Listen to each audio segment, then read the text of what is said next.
नमस्कार, खबरें जारी न्यूज 24 पर मैं हूं आपके साथ मकसूद खान। महाराष्ट्र में अपनी सत्ता बचाए रखने या यूं कहें कि सत्ता में बरकरार रहने के लिए महायुति यानी कि एनडीए की सरकार ने एक बड़ा दांव चल दिया है। यह दांव आधी आबादी को लेकर है। आधी आबादी को अपने पाले में करने के लिए मुख्यमंत्री एकनाथ शिंदे ने महिलाओं से एक नया वादा किया है। अपना वादा दोहराते हुए शिंदे ने कहा कि हम जो कमिटमेंट कर देते हैं उसके बाद खुद की भी नहीं सुनते हैं।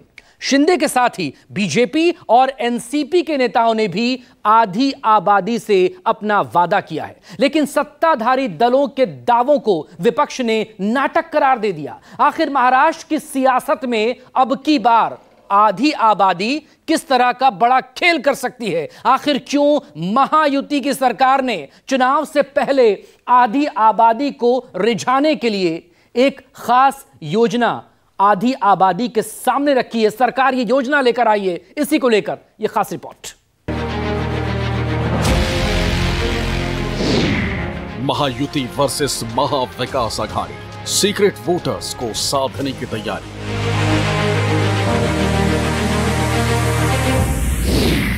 नारी शक्ति पर खास जोर, किसके पास क्या हो।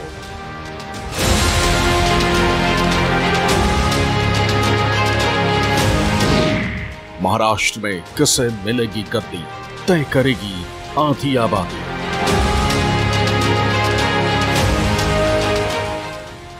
आधी आबादी जिस पर सबकी सियासत टिकी हुई, जो हर चुनाव में हर दल के कोर एजेंडे में शामिल रहती, जिसके नाम पर लोकसभा चुनाव में कांग्रेस नेता राहुल गांधी खटाखट योजना लेकर आए। मगर जो घर में आप काम करती हैं उसके लिए आज तक आपको किसी सरकार ने पैसा नहीं दिया। यह बात शायद पुरुषों को अच्छी ना लगे, मगर यह हिंदुस्तान की सच्चाई है। देखिए, महिलाएं सब मुस्कुरा रही हैं, ये समझ गई बात। इसीलिए हिंदुस्तान की गरीब महिलाओं के बैंक अकाउंट में 1 लाख रुपए हर साल, 8,500 रुपए हर महीने, टकाटक टकाटक टकाटक टकाटक टकाटक। आधी आबादी जो हर चुनाव में प्रधानमंत्री मोदी के मुद्दों के लिस्ट में टॉप पर शामिल रहती। मैंने देश की 2 करोड़ बहनों को लखपति बनाने की गारंटी दी थी। अब तक हम 1 करोड़ बहनें लखपति दीदी बन चुकी है। हमारे देश में सेल्फ हेल्प ग्रुप में काम करने वाली 1 करोड़ बहनें जब लखपति दीदी बनती है ना, तो नीचे धरती कितनी बदल जाती है। जिस ताकत ने नीतीश कुमार को बिहार के सत्ता पर काबिज करवाया। बिहार पहला राज्य है जिसने महिलाओं को पंचायती राज व्यवस्था में और नगर निकायों में 50% का आरक्षण दिया। ये बिहार पहला राज्य है, यहाँ से हम लोगों ने शुरू कराया। महिलाओं को कहा 35% आरक्षण सरकारी सेवा में, अब पुलिस में तो उसके 2 साल पहले से लागू कर दिया था। महिलाओं के उत्थान के लिए ये जो जीविका समूह का गठन किया गया, आज कितनी संख्या में 95-96 लाख परिवार के सदस्य जीविका समूह से जुड़ गए। जिनके नाम पर योजना लाकर अरविंद केजरीवाल ने दिल्ली से लेकर पंजाब तक आम आदमी पार्टी का झंडा बुलंद किया। हर महिला के अकाउंट में हर महीने 1-1 हजार रुपए डालेंगे। अगर किसी घर में 2 महिलाएं हैं तो दोनों को 1000 रुपए महीना मिलेगा।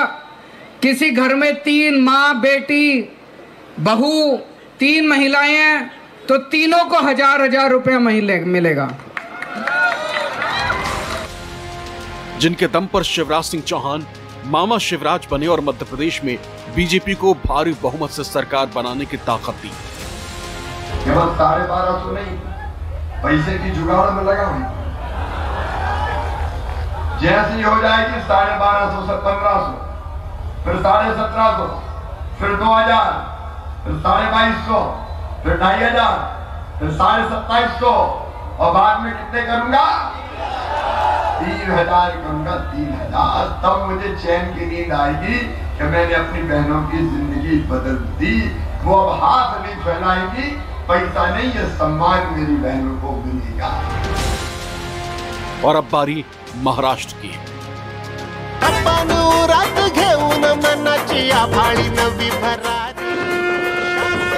हा एवढा उत्साह जो आहे हा दिसल्यानंतर आपल्या सरकारने माहेरचा आहेर मुख्यमंत्री माझी लाडकी बहीण योजना यशस्वी झाली, सुपरहिट झाली, याचा आनंद मला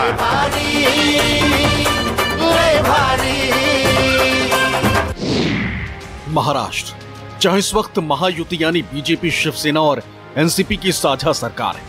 अब तक के समझौते के मुताबिक तीनों ही दल आने वाले विधानसभा चुनाव में साथ उतरने की तैयारी में।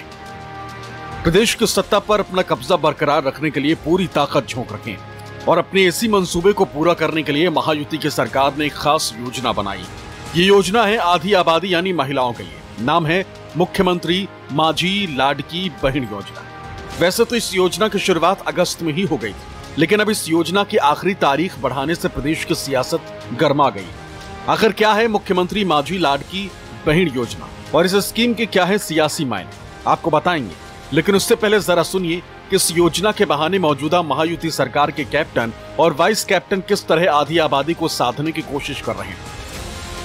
Commitment, commitment is commitment. एकदा शब्द दिला की तो आम्ही फिरवत नाही, आणि शब्द दिल्यानंतर ते काय कुठेतरी सिनेमात कोणतरी म्हणतो ना, एक बार कमिटमेंट करने के बाद फिर खुद की भी मैं सुनता नहीं, असं हे आपलं सरकार आहे, अशी महायुती आहे। पण माझ्या बहिणींनो, तुम्हाला एक गोष्ट सांगतो, आमच्या मुख्यमंत्र्यांच्या उपस्थितीमध्ये जोपर्यंत तुमचा देवाभाऊ या ठिकाणी आहे, अरे हायकोर्टामध्ये मोठ्यात मोठा वकील उभा करू, आम्हाला या राखीची आण आहे, काही झालं तरी या योजनेवर स्थगिती येऊ देणार नाही, त्याकरता प्रयत्नांची शर्त करून आम्ही त्या ठिकाणी हायकोर्टामध्ये केस लढवू।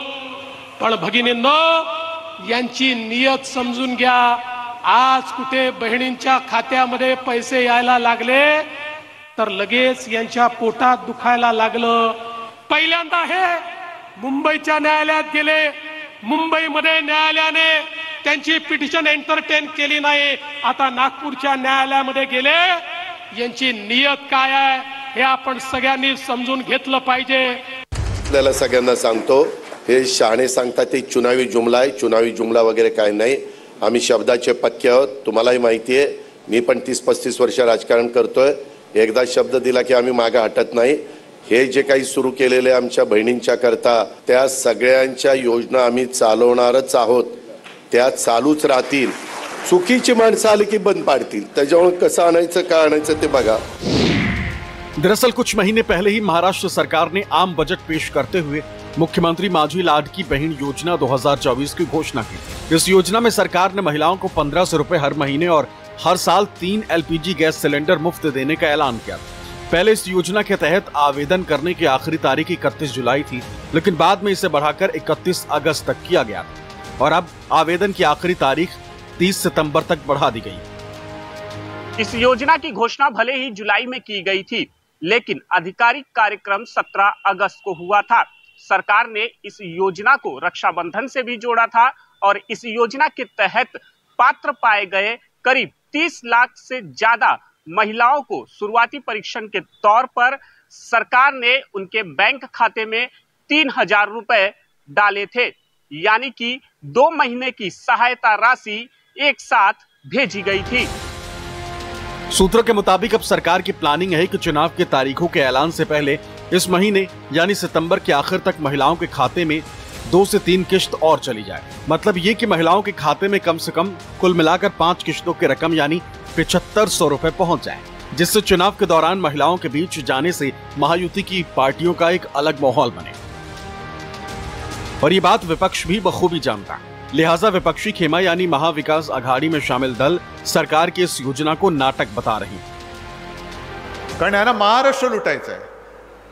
मध्यंतरी आपले आता काय झाले, ती एक घोषणा त्यांनी योजना केली, लाडकी बहीण हरकत नाही, चांगली आहे। लाडकी बहीण म्हटल्यानंतर बहिणीला पहिला भाऊ कोण ते तरी दाखवा ना. कारण हा म्हणतो मी तुझा भाऊ, तो म्हणतो मी तुझा भाऊ, तो म्हणतो नाही मी तुझा भाऊ. सगळेच म्हणजे जनतेचा पैसा आणि हे सगळे फुकट खाऊ. पैसा जनतेचा, याने काहींच्या खिशातनं काही काढलेलं नाहीये.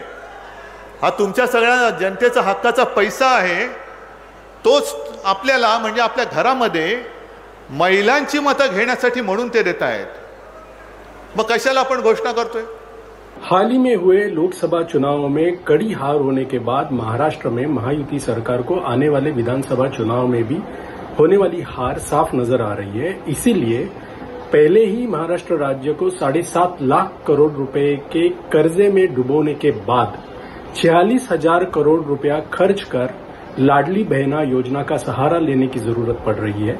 लेकिन दूसरी तरफ बढ़ते हुए अत्याचार से पीड़ित बहनों को बेसहारा हालात में छोड़कर आने वाले चुनाव को जीतने के ख्वाब देखने वाले महाराष्ट्र के महायुति सरकार पर बहनें बहुत नाराज है. बहनें उन्हें कभी माफ नहीं करेगी.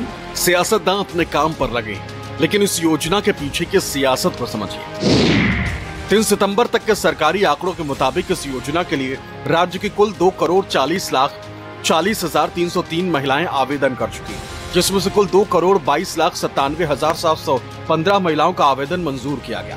राज्य सरकार की तरफ से 3 सितंबर तक कुल 2 इंस्टॉलमेंट में सभी लाभार्थी महिलाओं को 3,000 रुपए की राशि उनके बैंक अकाउंट में भेजी जा चुकी है.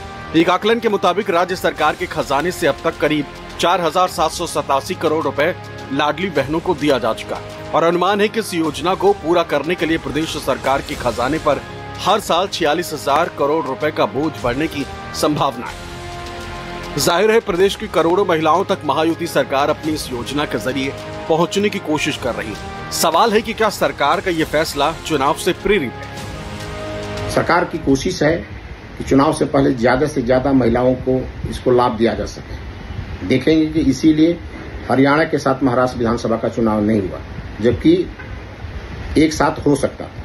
इसीलिए सरकार तारीख पर तारीख बढ़ाती जा रही है. अभी 30 सितंबर तक इसके लिए आवेदन किया जा सकता है और शायद जो अनुमान है कि 15 अक्टूबर के आसपास महाराष्ट्र में चुनाव की घोषणा होगी. इसके पहले ज्यादा से ज्यादा महिलाओं को इसका लाभ दिया जा सके, जिसका फायदा चुनाव में मिले. सरकार इस चीज की कोशिश है, लेकिन सिर्फ यही एक कारण चुनाव जीतने का ऐसा नहीं हो सकता. महाराष्ट्र में बहुत सारे कारण हैं. मराठा का आरक्षण का मामला चल रहा है, ओबीसी के आरक्षण का मामला चल रहा है. संविधान बदलने का जो नैरेटिव था वो भी एक बड़ा इशू है. सवाल है कि महायुति की सरकार आखिर महिलाओं को लुभाने की कोशिश में की, तो इसका जवाब है इनकी आबादी. 2011 की जनगणना के मुताबिक महाराष्ट्र में महिलाओं की संख्या 5,41,31,277, यानी महाराष्ट्र की कुल आबादी 11,23,74,333 के लगभग आधी. और ये आधी आबादी हर चुनाव में अपनी ताकत का एहसास हर पार्टियों को जरूर कराती. अब बीते लोकसभा चुनाव के ही नतीजे देख लीजिए. एक सर्वे के मुताबिक तकरीबन 46% पुरुषों ने इंडिया गठबंधन के पक्ष में अपना फैसला सुनाया था, तो वहीं 44% पुरुषों का वोट एनडीए के खाते में गया था. वहीं तकरीबन 42% महिलाओं ने इंडिया गठबंधन को अपना वोट दिया था, जबकि 43% आधी आबादी का रुझान एनडीए की तरफ गया, जिसका सीधा असर चुनाव नतीजों पर पड़ा. महाराष्ट्र की 48 में से 30 सीटें जहां इंडिया गठबंधन को मिली, वहीं एनडीए के हिस्से में महज 17 सीटें आई. पार्टी वाइज नतीजा देखें तो एनडीए में सबसे ज्यादा 28 सीटों पर चुनाव लड़ने वाली बीजेपी के खाते में महज 9 सीटें आईं. एकनाथ शिंदे के नेतृत्व वाली शिवसेना 15 सीटों पर चुनाव लड़कर महज 7 सीट जीतने में सफल रही. वहीं अजीत पवार की एनसीपी 4 सीटों पर लड़ी थी, जिसमें महज 1 सीट पर जीत मिली, जबकि महादेव जानकर की राष्ट्रीय समाज पक्ष 1 सीट पर लड़ी थी लेकिन जीत नहीं पाई. वहीं इंडिया अलायंस में सबसे ज्यादा 21 सीटों पर चुनाव लड़ने वाली शिवसेना यूबीटी 9 सीट जीतने में कामयाब रही थी. वहीं 17 सीटों पर लड़कर कांग्रेस 13 सीट जीतकर महाराष्ट्र में जबरदस्त तरीके से वापसी की है. शरद पवार की एनसीपी 10 सीटों पर लड़कर 8 सीटें अपने नाम किया और यही नतीजा महायुति को सबसे बड़ा टेंशन दे रहा. इंडिया गठबंधन यानी महाविकास आघाड़ी में शामिल पार्टियों के हौसले जहां लोकसभा चुनाव के बाद से बुलंद है, वहीं महायुति यानी एनडीए को चिंता में डाल रखे। देखिए 8,500 महिलाओं के अकाउंट में जो लोकसभा चुनाव में कांग्रेस का वादा रहा, वो अगर महाराष्ट्र में देखें तो वो कन्वर्जन उस तरीके से नहीं रहा है। लेकिन इस बार जो लाड़की बहन की बात की जा रही है, कांग्रेस और विपक्ष यानी शरद पवार की बात करें या फिर उद्धव ठाकरे और महाराष्ट्र कांग्रेस की बात करें, वो कह रहे हैं कि वो इनसे ज़्यादा पैसा देंगे। तो ये भले चुनावी वादा है, लेकिन कोई भी पीछे नहीं रहना चाह रहा है। तो ये कह सकते हैं कि अभी जो भी चुनावी वादे चल रहे हैं वो भले वादे हों, लेकिन इसमें एक क्रेडिट का लेने की बात है। और कोई भी ये नहीं चाह रहा कि महिलाएं जो हैं उनको नाराज किया जाए। माना जा रहा है कि इसी की काट के लिए महायुति सरकार ने महिलाओं को लुभाने के मकसद से लाड़की बहन योजना लेकर आई।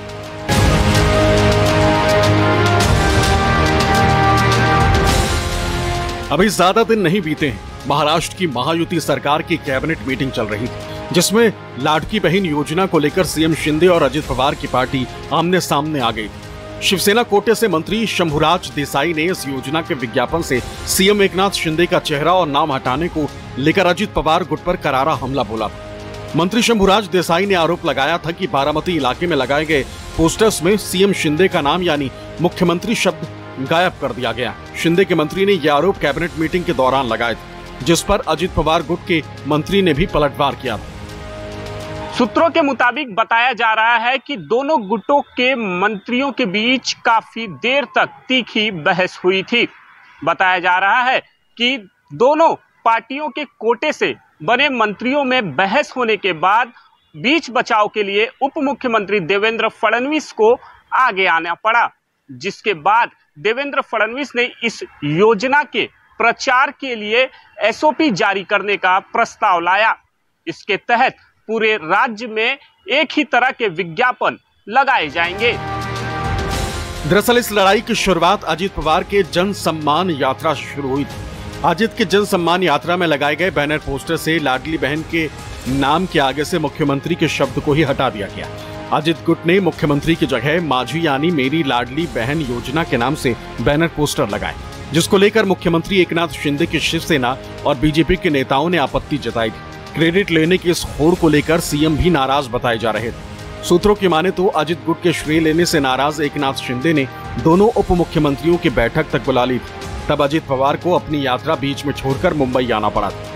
इससे जुड़ा एक और विवाद तब सामने आया था जब कुछ दिन पहले ही सीएम एकनाथ शिंदे के ठाणे के घर के बाहर बीजेपी की ओर से बैनर लगाया गया, जिसमें एकनाथ शिंदे की तस्वीर तो थी, लेकिन अजित पवार की तस्वीर पोस्टर से गायब थी।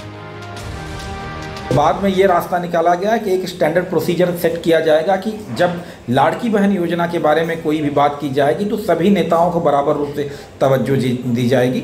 ये एक डिस्प्यूट रहा है और अभी तक रहा है। आमतौर पर वैसे भी अजीत पवार बड़े एक कड़क मिजाज के नेता माने जाते रहे और उनका जिस तरह से बयान देने की बात करें या फिर जिस तरह का उनका एटीट्यूड रहा है, उसको लेके एक हर बार महाराष्ट्र की कैबिनेट मीटिंग में कुछ ना कुछ टुन्न होती रही है सत्ता में बैठी हुई पार्टियों का। तो ये एक कह सकते हैं कि क्रेडिट को लेके जरूर खींचातानी है। बहरहाल मुख्यमंत्री माझी लाडकी बहन योजना के जरिए जहां सियासी हित साधने की कोशिश जारी है, वहीं इससे पहले से प्रदेश में महिलाओं के लिए कई योजनाएं चल रही, जिसमें गुलाबी रिक्शा योजना, माझी कन्या भाग्यश्री योजना, वनश्री योजना, सुकन्या समृद्धि योजना, कन्यादान योजना और श्रवण बल सेवा राज्य पेंशन योजना शामिल है। अब ऐसे में देखना दिलचस्प होगा कि आधी आबादी अब की बार महाराष्ट्र के विधानसभा चुनाव में किसका खेल बनाती है और किसका बिगाड़ती है। Bureau report, news 24।